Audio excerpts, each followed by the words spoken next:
You picked it up 47 times today, maybe more. You don't remember most of those times. Your hand just moved, your thumb unlocked the screen, and your eyes dropped before your brain even registered what it was doing. And here is the strangest part. You weren't bored. You weren't waiting for anything. You weren't even curious.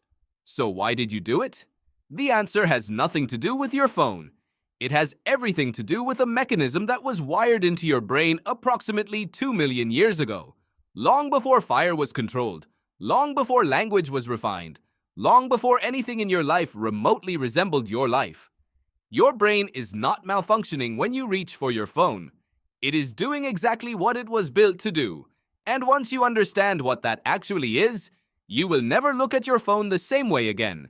Here is where it starts. Your brain is a prediction machine. That is not a metaphor. Neuroscientist Carl Friston at University College London has spent decades building a theory called the free energy principle. And the short version is this. Your brain's entire job is to minimize uncertainty. Not to feel good, not to find truth. To reduce the gap between what it expects and what actually happens.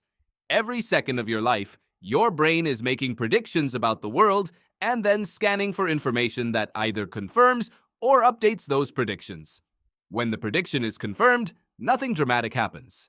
When it isn't, when something unexpected occurs, your brain releases a signal. A small chemical flag that says, "Pay attention. Something changed. Something unknown. You need to know what it is." That signal is dopamine, not the reward chemical. That is one of the most stubborn myths in popular neuroscience. Dopamine is not released when you feel pleasure. It is released when you encounter novelty, surprise, and unresolved uncertainty. Researcher Wolfram Schultz at the University of Cambridge demonstrated this with a now famous series of experiments involving monkeys and unpredictable juice rewards. When monkeys received juice at a predictable time, their dopamine neurons barely responded. When the juice came unexpectedly, dopamine spiked. And when juice was promised but didn't arrive, dopamine didn't just stay flat. It dropped below baseline. The uncertainty itself, the gap between prediction and reality, was what drove the entire chemical response, not the reward. Your ancestors needed this system desperately. Picture a flat, open savanna, roughly 90,000 years ago.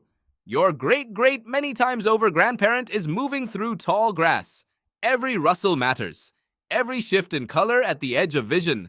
Every sound that doesn't match the pattern from 30 seconds ago. The brain that ignored subtle changes was the brain that got eaten. The brain that compulsively scanned for novelty, that couldn't help but look toward the unexpected movement, that felt a small jolt of chemical urgency every time something unknown entered the environment. That brain survived. That brain had children. That brain eventually built cities and invented writing, and about 15 years ago, started carrying a small glowing rectangle everywhere it went. That rectangle knows exactly what it is dealing with. Every notification on your phone is engineered to be a rustle in the grass. Not by accident, not as a side effect. By design. Asa Raskin, a former design lead at Mozilla who later co-founded the Center for Humane Technology, has described how the infinite scroll was built specifically to remove the natural stopping point that pagination once created. The moment you reach the bottom of a page and have to consciously decide to load more is a moment of agency. Infinite scroll eliminates that moment. Your thumb keeps moving. The content keeps arriving. The prediction machine in your skull never gets a resolved question. It never gets confirmation that there is nothing left to find, because there is always more. And the content itself is designed around the same principle. Not every post is interesting.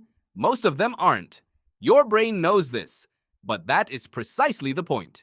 Behavioral psychologist B.F. Skinner conducted a series of experiments in the mid-20th century that changed how we understand compulsive behavior. He placed animals in chambers where pressing a lever sometimes produced food and sometimes produced nothing. When the reward was random and unpredictable, something remarkable happened. The animals pressed the lever more than when the reward was guaranteed.